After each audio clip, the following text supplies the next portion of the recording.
Hi, welcome to Crime in the Mitten. We are your hosts. I'm Shelby. And I'm Alia. Every week, you'll hear a new true crime story based in Michigan, from the mysterious missing cases to the gruesome murders that left the police struggling to stay on the scene. We're giving you the inside scoop on what's going on in our Mitten state. Tune in every Wednesday for your weekly dose of Michigan true crime. Hi guys, welcome to another episode of Crime in the Mitten. This week is our first true crime case on YouTube. So our first true crime case since March of 2020. Yes. March. I think my last episode personally was in February. Yes. I think. And then yours was in in March. Yep. And then lockdown. Was that March 16th? I remember that day exactly. Mm-hmm. the day the world changed forever. That was the day I went to the beauty supply and stocked up. I went to the grocery store. I saw shut down on the news, and because I knew beauty supplies was going to be one of the things that got shut down. Oh, definitely. And it was a couple weeks before my cousin's birthday, so I knew she wanted her hair braided. Mm-hmm. The orange dude said things would be open by Easter, so I assumed by my birthday things would be open. So I'm like, oh, I can do my hair during this point too. So I got hair for myself, hair for my cousin, like just in case my mom or aunts asked, I got hair for them. I think you're probably one of the only people that ran to the beauty supplies. I got my deep conditioners. Because everybody else ran to get tissue. That's where I should have been. I mean, we had it, but I should have been at beauty supplies too, because I was bold this pandemic. Next one around, I'm doing better. I just knew I want my hair braided for my birthday. I know she's gonna want her hair braided for her birthday. I think I got cake stuff. Because again, I knew she was gonna want a cake for her birthday, so I got cake stuff to make her a cake. You were so prepared. It was really cute too. That was such a cute cake. I'm gonna put a picture in just because that cake was cute. And I had been dying to bake a cake, but there parties were being canceled. Yeah. So I'm I'm gonna save this. I said I'm gonna save all of this for her birthday. We still weren't open. Right, I knew it wasn't gonna be open by her birthday, so I at least wanted to have her a cake. So yeah, I mean, I was dying to bake a cake. And I just had all of these cakes saved. I'm like, what does a 15-year-old girl want? What does a 15-year-old girl want? It was pink, purple, and blue. Aww. It was an ombre. It was cute. Oh, that sounds cute. Yeah, that is. All right. All right.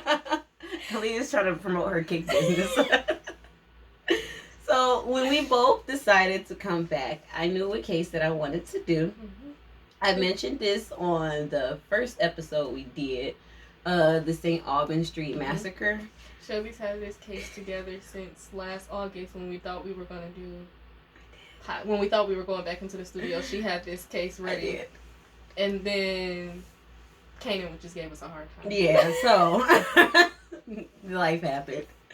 So I mentioned it in the St. Aubin Massacre case, and I was saying that street also has other cases that's happened on there, pretty big events that's happened on there, and I wanted to go deep into it.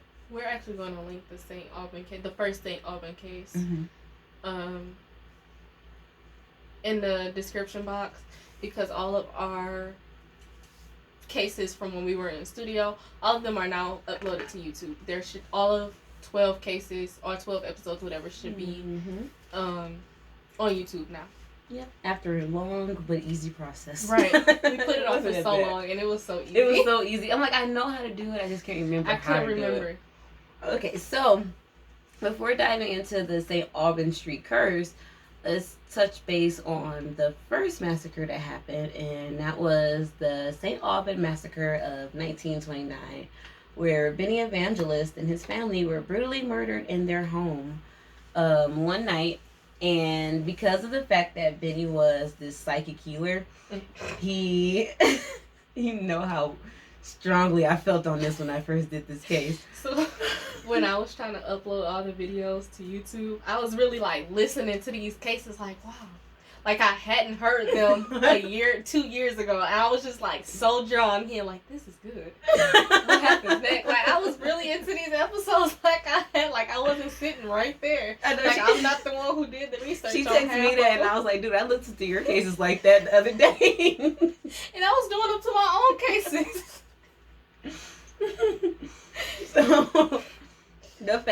he was this psychic healer. It just made the suspect pool like so much bigger. Because you make a lot of enemies when you're telling people how they life on you. Yeah, when you're telling lies. Like, he told one woman to leave her husband and stuff, and yeah, it was crazy. But police messed this case up from the start, which made this, like, you could tell the times they were in. Like, people were able to roam the crime scene before they got there. Police made it there. Yeah.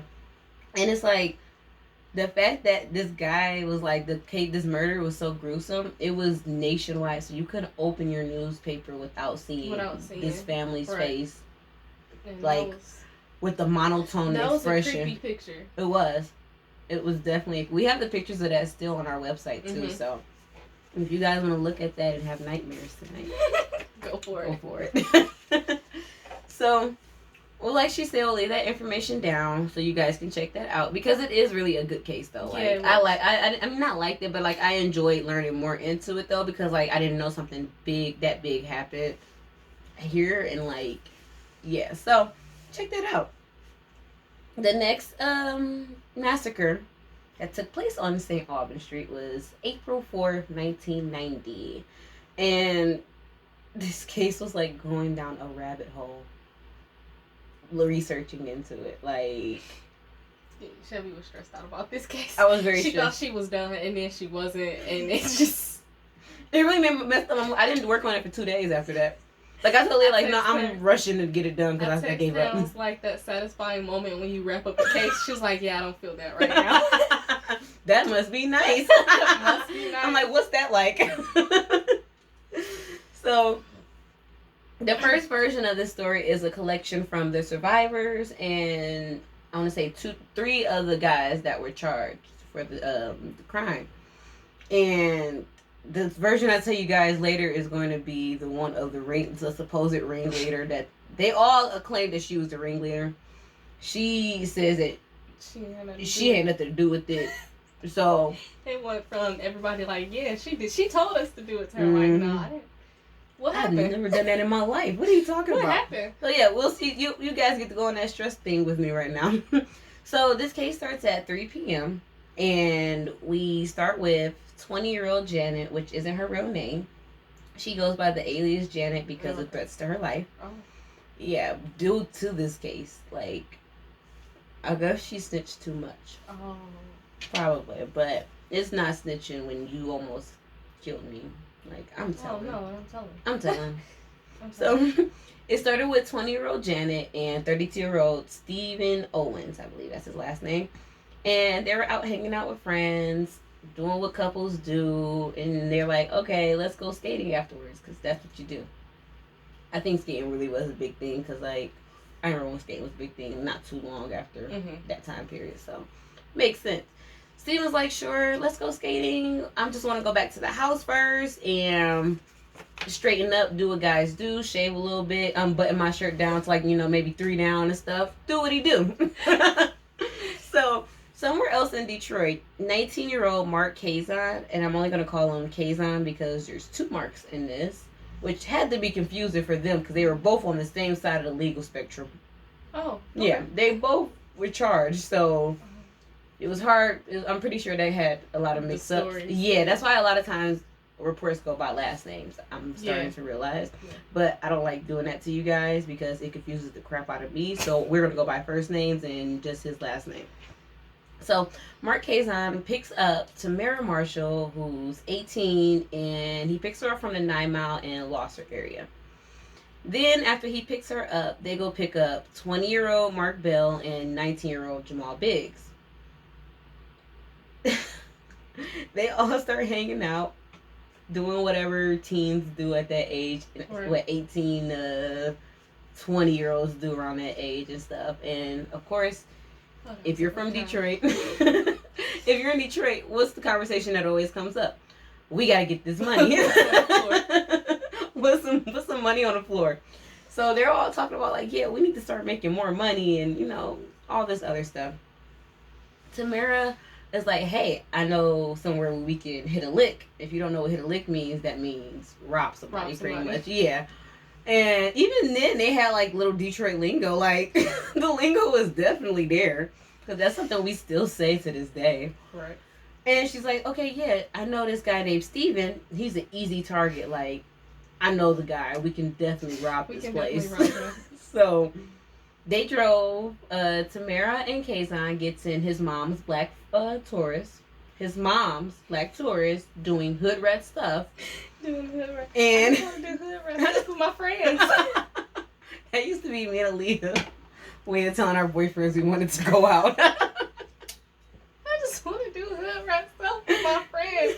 Our hood rat stuff is brunch. It is. It's nothing really drastic. We don't do nothing hood rat. We don't do nothing. And while they drove the mom's Taurus to the house, hood rat stuff with your friends. it is. Mark and Jamal drive a white coupe, and so they end up parking on East McNichols and St. Aubin, the corner of that right there. And it's crazy because I literally live 8 minutes away from this place. Oh. Yeah, 8 minutes. So that's cool. Like if you guys want to tour that one, I can do that in a day for you. So just a few like extra facts about them. Mark Bells was placed in a program for youth offenders on a concealed weapons charge. And that very next year, he was arrested for an armed robbery, but they dismissed the case. Another time where maybe you should have served that time. Right. It could have prevented a lot. Yeah.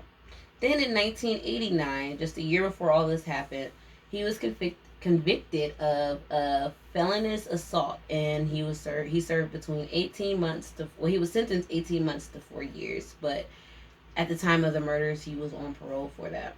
So, yeah, that's not kind of stuff you would do on parole. Commit more crimes. Like how? You're supposed to be staying straight. So, Jamal Biggs in 1988 was convicted of 2 counts of armed robbery, and he also had a sentence of 18 months to 4 years, but he was out on parole as well when the massacre happened. Like on top of already not having any business doing this, they really didn't have no business doing this. And on top of just morals, like you really shouldn't have been out here. You need to be in the house. Do you know that you're like supposed to be like a good Samaritan right now? So Kazan had a clean record. Because I don't want it to like not be sound at this point. It shouldn't be an issue, but I don't want it to not be sound at this point. Yeah, no, I get it. We have to like 50. We have the 52 mark already. Well, it shouldn't be. I don't know. Maybe 32 or even 22. But it's definitely not 52. It can't be. It I can't haven't talked that long. Okay. So then we have Tamara Marshall. She's 18 years old and was a Northern dropout. She had 2 encounters with the law, an armed robbery and possession of less than 50 grams of drugs on her. And her family was also beating a case as this was going on. So she was really about that life. She was about that life. Like this was her lifestyle. She was a beast in these streets from what I heard. Like she was moving weight and stuff. Like yeah, the more you look into her, they say like no, she was really about it. Like this wasn't her first time. So Kazan was more so like the good guy, like the good kid and stuff, but you know, he just got wrapped up. You got wrapped up with the wrong crowd, and he was the only one that had a clean record. Oh wow. Yeah, he was a good kid. Yeah, he was really a good kid. So yeah, that's why when your parents tell you like watch who you hang out with, it's serious. It's not just for them to be like, I don't like your friend. Like, right, look how this guy got wrapped up in something, and he isn't nothing like that. He's not like his friends. So, Tamara gets out the car that they're parked out on McNichols and St. Aubin. She gets out the car alone, and as she's walking up, Janet and Steven are walking up at the same time. Like, they're walking the walkway up to the porch. She's coming up from the sidewalk. So she's talking, chopping it up with Steven. Janet doesn't know her, so she just goes in the house. She's like, you know, this has nothing to do with me. You talk to your friend. Yeah, these are your people. And I'm the queen of that. Yeah. Leaves after about, they come inside the house, carry the conversation on for like 10 more minutes, and then Tamara leaves out. Tamara leaves out. Steven goes upstairs to start getting ready. You know, the whole unbutton the shirt, shave. So, I think I'm really getting the 70s mixed with the 90s right now. Because I'm imagining him in bell-bottom pants. So, I'm definitely getting stuff wrong. Yeah. I think he probably put on, like, no, was this white tee a big thing back then? Like, I don't know. Whatever y'all wore back in the 90s, because, you know, I was, like, I was young. Probably not even born. We weren't born yet. So they were wearing like the oversized jackets and stuff. So yeah, definitely. Cause my mom still has one. So they're upstairs getting ready. Janet's trying to find something to watch on the TV. Tamara comes back into the house and she's yelling Steven's name. She has to yell it 3 times for Steven to actually like go downstairs to be like, "Hey, who's calling me? Like, what is it? Is it an emergency or something?" So as they're downstairs, Janet isn't paying attention. She's still finding something to watch on the TV. So Tamara goes upstairs in an attempt to rob her, and Janet's confused. And she's like, "You were just here talking to Steven. Like, what's going on?" No, yeah, now you're robbing me. So Tamara peeps that, like, okay, she think that this is a game, so she tells her, like, "You must think that you're all big and bad and you don't think that I'll shoot you." As soon as she say that, Janet's like, "Okay, this is real. This is not a game. She's not playing, all this other stuff." So at gunpoint, Tamara leads her downstairs, and as she goes downstairs in the dining room, she sees Steven, 16-year-old Bobby Lee Frazier, who was in the house, and 21-year-old Carl D. Williams in the house as well. They were all lined up against the dining room wall, and you have Mark and Jamal. It did, like, from just having a simple conversation with this person. Right. They were at gunpoint, and Mark and Jamal are barking orders at them at this point. So during the whole robbery, Janet testified that Tamara was really wishy-washy throughout the whole thing. Like, she would show compassion and then switch to heartless. So, like, compassion when she was robbing her, she let her keep the earrings, which she later wore to trial. But she took her necklace and her ring. Maybe she just didn't want the full set. Right, like, what? I don't know. I have no idea. Maybe she's not an earring person. Okay. So, like, yeah, she showed her compassion and let her keep those pieces of jewelry. So it was like, okay, but do you like me or do you don't. Because then when they were all done with the robbery, she was like, "Hey, what should we do with her?" And she's like, "I don't know her. Go ahead and kill her. Do whatever you got to do." So you went from like showing me mercy to showing no mercy at all. She knew she was ready to kill her, so she was gonna take the rest of the jewelry later. Yeah, so it was like a mind thing. Like, she didn't know, sense.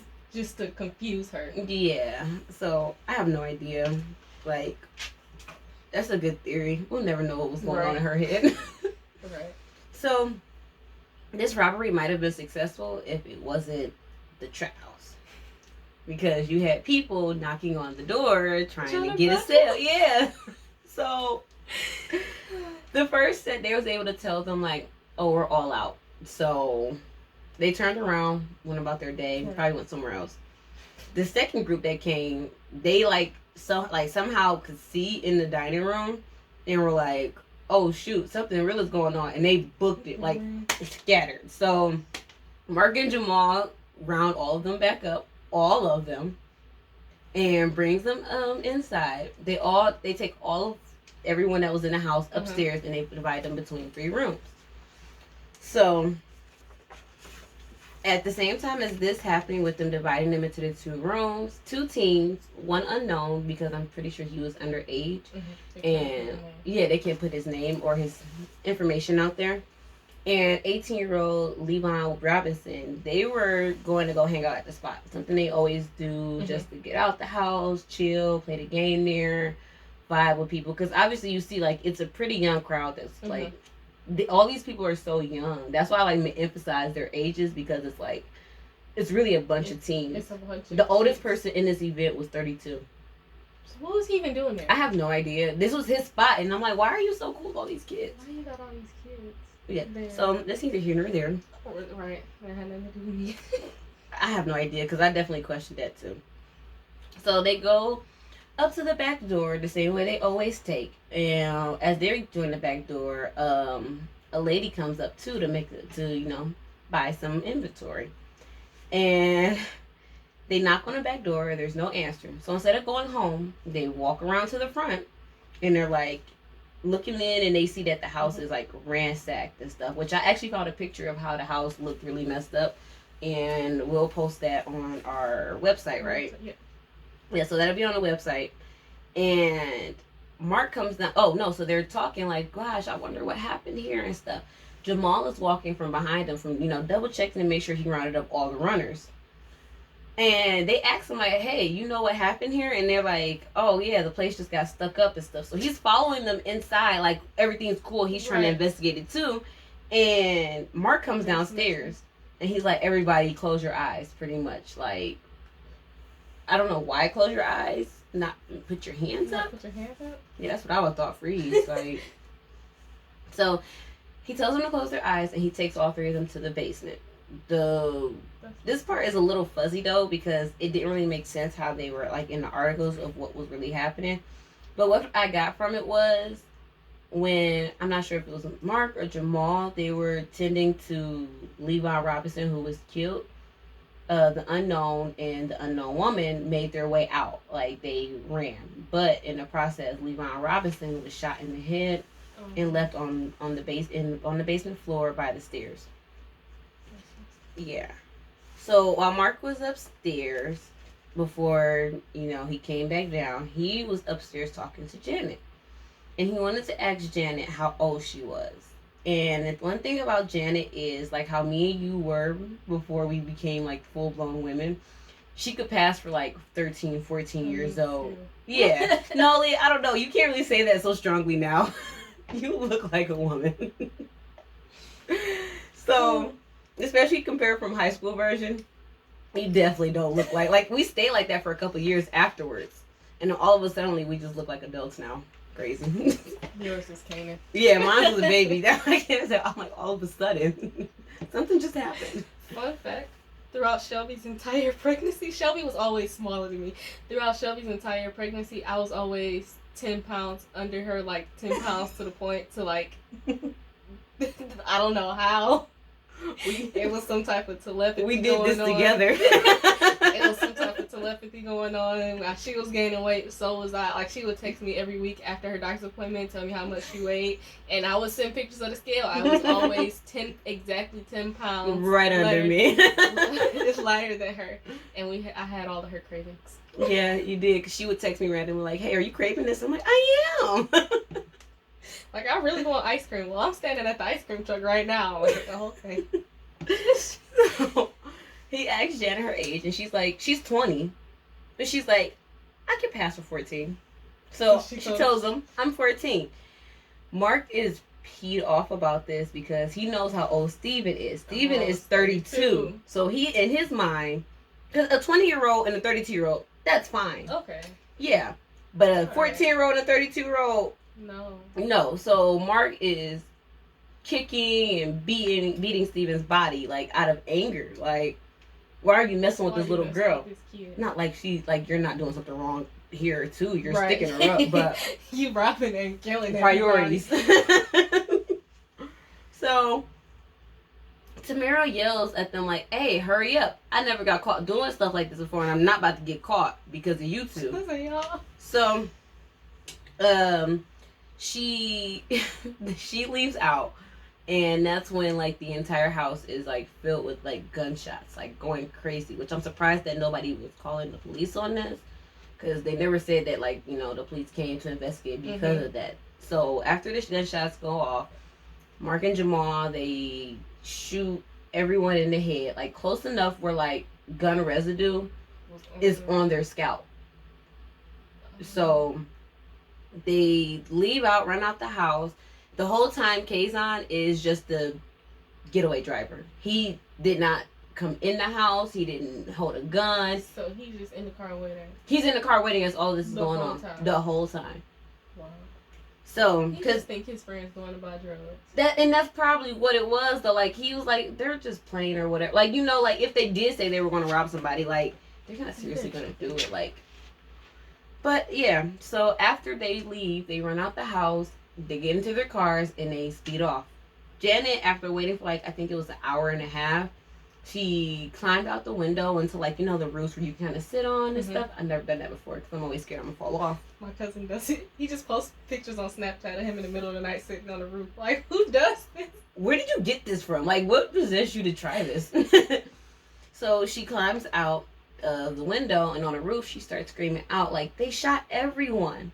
So just imagine like you're in bed tucked in and someone is screaming that out loud. Like, I'd be terrified to hear that. Sitting on the porch. Yeah, like minding your business, like chilling. So at the end of the day, the guy said that this was really just a robbery that went very wrong because they had no intentions to actually like kill people. Killing everybody. And that's the thing though, because if you do look, like, although they have records, it's just like armed robbery and stuff like that. They're not murder, assault, things like that, like hurting people in it. So the fact is, it was just getting out of hand. Right. So you guys had to do something. So next is Tamara's story of this. I hope you guys are ready for this. The ringleader of all of this, because from that last story, it just said that she was the one that orchestrated, put the play on the floor, all of this. Tamara says that Mark was dating Janet and that Janet was pregnant and Mark refused to give her abortion money. So Janet was turning tricks at Steven's house to get the money up to get an abortion. So Tamara suggests like, okay, let's go get some more inventory and let's go get some more fun juice and you know, I know where to get it from. And Mark finds out that Janet is with Steven. So he's like, I'm definitely going, like, I'm near, like. Oh, right. So they get to the house, same kind of setup with the cars and stuff, 2 cars, which still don't make sense to me. And what's the name is like, he's like, when she gets out the car, he's like, hey, tell Janet I said come outside and let's talk. So Samara makes her way up there, and when she gets to the porch, Steven is in the process of dealing with 2 customers. So he's like, hey, go back to the car, wait a little bit until I'm done so we can chat. She's like, okay, cool. But in the midst of that, she asks Janet, like, hey, Janet, Mark said that he wants you to come outside. Janet's like, no, I'm not coming out. That's fine. Go back to the car. She tells Mark that when she seen that Steven was done making the transactions with the people on the porch, she goes back up, but this time Mark follows behind her. And when when they get to the house, Mark and Janet are arguing at this point. Steven jumps into the argument, and now him and Mark are arguing. So Tamara says she really was just there to get some drugs, and that's it. So she says she's not guilty of all of the acts that she was accused of, but she is guilty of just taking 2 kilos off the table. So everybody just died because of an argument? An argument. A petty argument? Mm-hmm. That's what she's saying. So, don't explain why so many people were in the house, but... Right. I mean, hey, if that's what you came up with. Okay. So, she said that she leaves with Kazan. And before she leaves, she tried to get the others to leave too. She asked Jamal, like, Jamal, let's go. I don't want you to be involved in this. And he's like, Mark told me to stay.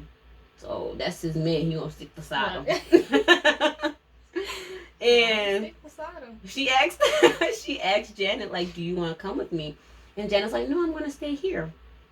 So she tells Janet to just hide then until it all blows over. So she says she leaves with Kazan, and next thing you know, she's getting picked up by police. And in the midst of her being in custody, yeah, that's how it works, because they all just assumed that it was you. And they was like, no, Tamara definitely got something going on with this. She's in this. I don't know. We already got her family. Like, right, she's we might in this. Take her too. So she claims that when she was interrogated, she was beaten and denied a lawyer. And she was saying things like, when they wanted her to sign a confession and she would refuse, they would like bash her head to the table and all this other stuff. Okay. Right. Sure. They were trying to use like little tactics, she said, and was like, the guys flipped on you and you're going down for all of this. Like they do everybody. Like they do everybody. It's a normal interrogation trick like everyone does. And so the one thing that she was certain about, and I agree with her, was that Kazan had nothing to do with this. Like in both stories, so it's clearly everybody made it know like he was innocent. He was in a car the whole time. Like they don't even mention him during the rest of the stories. He was in the car, like probably twiddling his fingers or something. You don't like he was in the car the whole time, waiting. He thought that they were just going to be in and out. So Tamara ended up feeling really guilty though that that Kazan took a plea deal because he was sexually assaulted while he was in prison. So it made her feel that guilt. She said she had to live with that like for the rest of her life, that something like that happened to him. She know that he's a good kid. Like he's a year older than her, obviously, but she was like, no, he's a good person. Like the stuff that we did don't fit. Like it fits us. Yeah, we have the background for it, but it don't fit him. So cut him some slack. Tamara, Jamal, and Mark were all charged with felony murder with using a firearm during commission. And Kazan was just charged with felony murder. So, yeah. I mean, at the end of the day, two different sides of the story. Like, two completely different things. Like, right. But at the end of the day, the only thing that I felt like was consistent was the fact that Kazan was innocent. Like, he was really just like... Even though it was two totally different stories. That's the only thing that stayed the same. So, like, yeah, like, Tamara was even making points of, why would I steal from Janet? She's a drug addict. She has nothing of value to me. What you took her jewelry? The Janet, on the other hand, is like, no, you took my jewelry. You let me keep the earrings, thanks. But, no, you stole from me, too. Like, get that. So, this next case is another event, but this is also more recent. So that one, we have the 1929, we have the 1990, and we have a 2020 case. Oh. Yeah, that's like definitely this is recent. What got you excited. Yeah. Why you wanted to do it, because you got the alert that something else happened. Something else happened. Not like I'm excited crime happened, something happened, but it made it more of a better case for you guys. Like she automatically knew that she wanted to start. Yeah. She knew her first case was going to be St. Aubin because it was her first case when we were in the studio. So, not next place. It's all the same place. It is. Next case happens on September 3rd at 1:43 in the morning on the east side, East Jefferson, St. Aubin. I don't go on the east side, but if I did, I wouldn't go at 1:43 either. But it's the fact that we went to brunch on East Jefferson. It was 11 a.m. And we still got crap for that. So, a 43-year-old woman by the name of Janet Kendall. Yeah. Another Janet. But this is the real Janet. This is the real Janet. Right. So, it's not an alias. 43-year-old Janet Kendall was walking with her boyfriend to the store when they seen a Jeep kind of like driving by kind of slow, and it caught their attention because they both said like her boyfriend said at the time that it was like really kind of creepy. It makes you feel like got that eerie feeling like something was about to happen. So as they're making their way back from their walk, one thing black people don't mess with is cars creeping down the street. Oh no, because we were just outside playing with the baby one day, and a car just like kind of parked down there. And he was waiting for another car to come down the street, but we sat there and was like, packing up everything. No, that happened at the daycare. That happened at the daycare, and the car slowly went by. Like they were looking for a place. Like it was probably like DoorDash or something. So they were looking. They came by a second time, and little girl was like, "Can we go inside?" That was the second time. No, we don't play with those gut feelings. Like we don't at all. That's and one it was thing. The fact, like this little kid was paying attention. It was like obviously I was looking too, but DoorDash get lost a lot over there because a lot of the houses over there when you came to Friendsgiving that time, and it sent you to the building behind you, and it always takes everybody to the building behind. So like I said, I'm pretty sure it was just DoorDash or like somebody just driving, right, just looking for a place. And no, we as a people, we know when stuff is about to go down, and we watch Baby Boy, like. Jody, what's his name? He drove up real slow. Snoop Dogg drove up real slow, and after that moment, every black person, every time they see a slow car drive up, they like it's going down. So, making their way, and they don't really clarify where exactly the shot started, coming from, like in the front or the back, but someone opens fire, and ended up hitting Janet in the head. And on the way to the hospital, she ends up dying. Her family described her as a very sweet woman. They didn't see like why anybody would intentionally kill her. Like this is definitely a random act because she's too sweet of a person to just like be on somebody's hit list. Walk into the store. Yeah, with her man, like right. And that's what make you feel safe, protected. Yeah. With you. So time and time again, it's proven that like that isn't. That's not the full safety that and it's sad because you're supposed to feel safe with your significant other. The best part of this news was though, because I didn't get this information until like yesterday, so I'm glad we recorded this when we did. David Green, 19-year-old, was charged with this. And that was like later on in the month. So this happened September 3rd. I think this happened around September 25th. He was charged, and then he had like a trial and all that followed in October. So any updates on that, we'll definitely get you that as well. Right. So that's the St. Aubin curse, St. Aubin Street curse. And if you live on St. Aubin Street, I'm not coming for your street. It's just the fact that y'all got a lot of crazy stuff that goes on there. The world needs to know about this. You know what's going on. You know your hood. Like, it's not us. You know. I'm not picking on nobody. Like, that's why I did different time periods. So I'm not just been like 2020. But there have been other cases where a missing case that has taken place with, I think it was a 15-year-old girl who went missing on St. Aubin. Then you have a house fire. Didn't really kind of take that as a crime, but like it's just stuff happens. Just stuff that happens there a lot. So, and we find out more. I really don't think this is about to be a 3-series trilogy. I really hope St. Aubin get y'all life together, because if people have to hear St. Aubin curse again, y'all might not take it as lightly as y'all did this episode, because they're like, this all this girl talk about is St. Aubin. So yeah.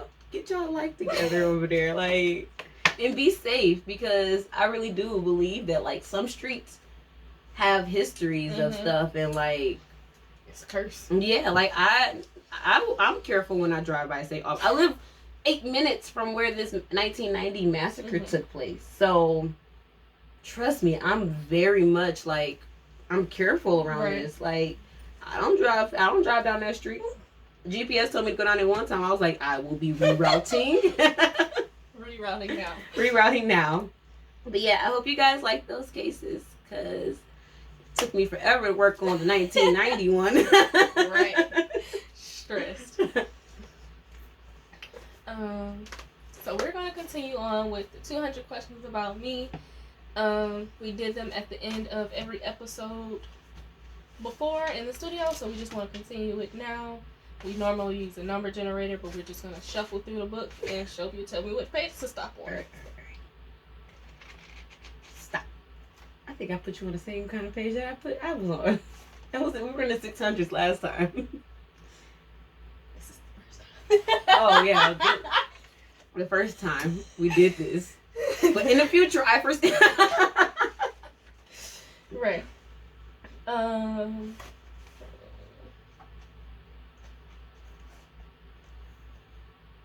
Let's see. I don't know which one to pick.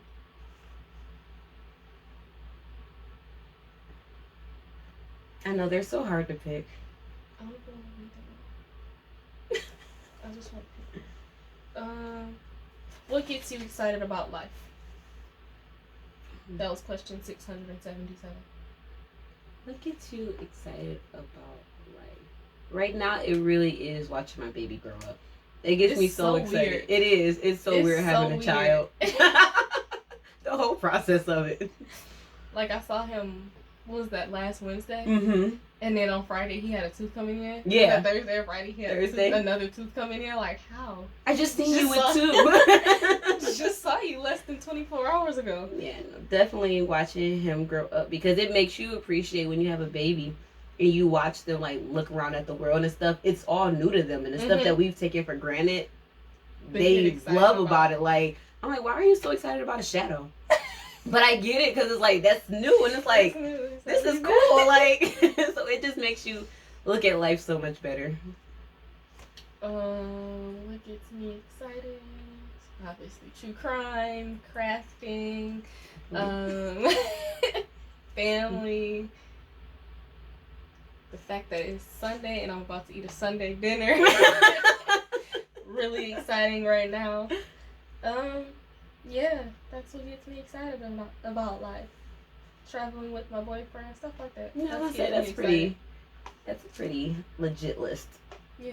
I'm gonna throw my boyfriend in there too. Throw him in Leah's not gonna make me look bad on camera. But no, raising our child together is like the exciting part of life. Like being able to do all the stuff that you didn't get to do as a kid. Kanan got a cool life. Yeah, he do, because we be having fun. Like, we had a baby rave the other night with glow sticks.